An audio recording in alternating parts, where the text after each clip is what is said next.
تیسرا وعدہ اللہ کا، تیسری بات، وَلِلَّهِ الْعِزَّةُ وَلِرَسُولِهِ وَلِلْمُؤْمِنِينَ، بس ایک وعدہ اللہ کا جس پہ یقین رکھنا چاہیے ہم سب کو کہ بس عزت اللہ کے لیے ہے، رسول کے لیے، اور کس کے لیے؟ مومنین۔ یہ قرآن کا وعدہ ہے، وَلِلَّهِ الْعِزَّةُ وَلِرَسُولِهِ وَلِلْمُؤْمِنِينَ، عزت بس اللہ کے لیے ہے، رسول کے لیے، مومن۔ یعنی اگر مومن بندہ ہے تو اللہ اسے کبھی ذلیل ہونے نہیں دے گا لوگوں کے ہاتھ۔ یہی تو ایک چیز ہے جو اللہ نے اپنے ہاتھ میں رکھی، وَتُعِزُّ مَن تَشَاءُ وَتُذِلُّ مَن تَشَاءُ۔ اگر انسانوں کے ہاتھ میں یہ دے دیتا نا تو دنیا میں ایک بھی عزت دار ہوتا ہی نہیں، کیونکہ سب کو بے عزت کر چکے ہوتے، یہی کوشش کرتے رہتے نا صبح سے شام تک۔ لیکن پروردگار نے قرآن میں جا بجا مثالیں دے کر سمجھا دیا کہ بے فکر رہو، بے فکر رہو۔ جناب مریم کے زمانے میں کوئی میڈیا نہیں تھا، ریڈیو، ٹی وی، اخبار، انٹرنیٹ، سیٹلائٹ، موبائل، کچھ تھا نہیں تھا نا، آئی فون، آئی پیڈ، کچھ بھی نہیں تھا بھائی۔ اس زمانے میں تہمت لگی تھی اللہ کی اس کنیز پر، جہاں صفائی دینے کے لیے کچھ بھی نہیں تھا۔ ایک مریم اور جناب مریم کے چند گھر والے اور ایک جناب زکریا پیغمبر۔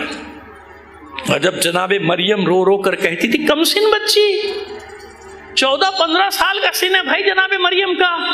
جب جناب عیسیٰ علیہ السلام تشریف لا رہے ہیں آپ کے رحم مطہر میں موجود ہے آپ کا نور، جناب عیسیٰ علیہ السلام کا، ایک بچی ہے، وہ کہہ رہی ہے آپ جانتے ہیں، زکریا سے کہتی ہے پیغمبر آپ جانتے ہیں اللہ کے رسول ہے کہ مجھے کسی نے چھوا تک نہیں ہے، میں کہاں جاؤں، کیا ہو گیا میرے ساتھ؟ اور جناب زکریا کیا فرماتے ہیں، میں جانتا ہوں، میرا یقین ہے، میں جانتا ہوں، لیکن اس معاشرے کا کیا کروں؟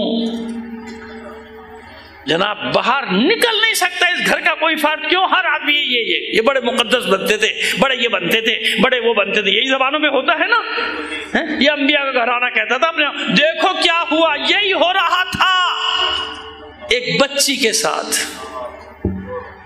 خواتین دوڑ جاتی تھی گھروں میں، صبح سے نکلتی تھی، سنا اے سنا اے سنا، وہ آج تک چل رہا ہے، سنا اے سنا اے سنا۔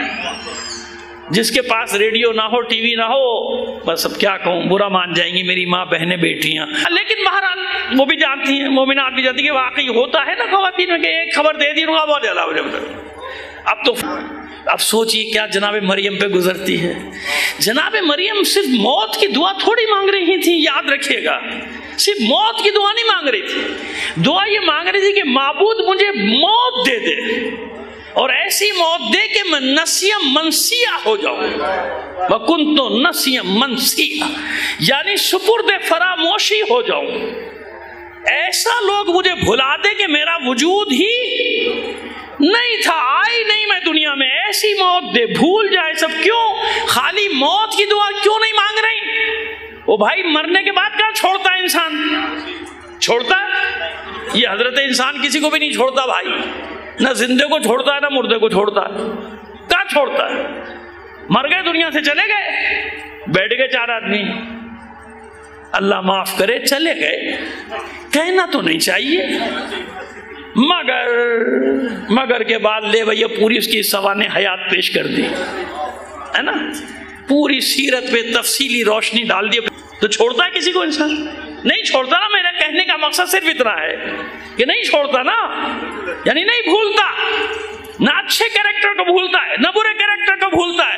اس لیے جناب مریم دعا کر رہی کہ میں مروں اور ایسی موت آئے کہ لوگ مجھے بھول جائیں، یعنی میرا ذکر نہ ہو۔ بتائیے کتنی تنگ آ چکی یہ بچی، کس عالم سے گزر رہی ہے یہ بچی۔ لہذا اب یہاں پہ پروردگار نے انعام دیا، پروردگار عالم نے انعام دیا۔ سورہ آل عمران 42ویں آیت، وَإِذْ قَالَتِ الْمَلَائِكَةُ يَا مَرْيَمُ إِنَّ اللَّهَ اصْطَفَاكِ وَطَهَّرَكِ وَاصْطَفَاكِ عَلَى نِسَاءِ الْعَالَمِينَ۔ ملائکہ یاد کیجئے حبیب، جب ملائکہ پیغام لے کر آئے مریم کے پاس، ملائکہ اپنی مرضی سے آئے؟ اپنی مرضی سے آ سکتے ہیں؟ نہیں نا، اللہ نے بھیجا ہے نا، جاؤ میری کنیز بہت پریشان ہے، موت کی دعائیں مانگ رہی ہے۔ میری کنیز پریشان ہے، مریم پریشان ہے، جاؤ میرا پیغام لے کر جاؤ۔ قرآن ہے، حدیث نہیں ہے۔ وَإِذْ قَالَتِ الْمَلَائِكَةُ، جب ملائکہ نے کہا، وَإِذْ قَالَتِ الْمَلَائِكَةُ یا مریم، اے مریم، اے مریم، کیوں پریشان، کیوں دل گرفتہ ہو؟ یہ ساری دنیا آپ کے خلاف ہے، ہونے دیں۔ یہ سب آپ کے خلاف زبان درازی کرتے ہیں، کرنے دیں۔ یہ سب معاذ اللہ آپ پہ تہمت لگا رہے ہیں، لگانے دیں۔ یعنی میں تشریح کر رہا ہوں، بریکٹ کے جو پس منظر ہے وہ پیش کر رہا ہوں آپ کے سامنے۔ یہ تہمت لگاتے ہیں، لگانے دیں۔ الزام لگاتے ہیں، لگانے دیں۔ سب آپ کے خلاف ہو گئے، ہونے دیں۔ میں اللہ، یا مریم ان اللہ اصطفاکی، میں اللہ اعلان کر رہا ہوں کہ میں نے آپ کو منتخب کر لیا۔ میں نے آپ کو صرف منتخب نہیں کیا، وطہراکی، اور آپ کو پاک و پاکیزہ بھی قرار دے دیا جائیے۔ اللہ کرے، اس سے کوئی کیا فرق پڑتا ہے؟ کہنے دیں کو، جو کہہ رہے کہنے دیں۔ میں عزت اور ذلت دینے والا میں ہوں، میں عزتوں کا محافظ ہوں مومنین اور مومنات کی۔ لہذا اے مریم پریشان نہ ہو، ان اللہ اصطفاکی وطہراکی، اللہ نے آپ کو چن بھی لیا، آپ کو منتخب بھی کر لیا، اور آپ کو پاک و پاکیزہ بھی قرار دے دیا۔ کیسا چنا، کیسا انتخاب کیا، کیسا منتخب کیا؟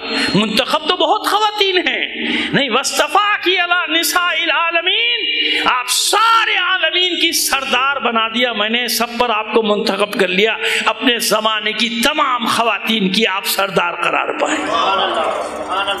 یہ منصب کس نے دیا؟ اللہ نے۔ آج مریم مقدس، آج جناب مریم سلام اللہ علیہا، آج قرآن کی سند لیے ہوئے معصومہ، جناب مریم کو قرآن نے سند دے دی عصمت و طہارت کی، معصومہ۔ تو پس کیا ہوا بعد میں؟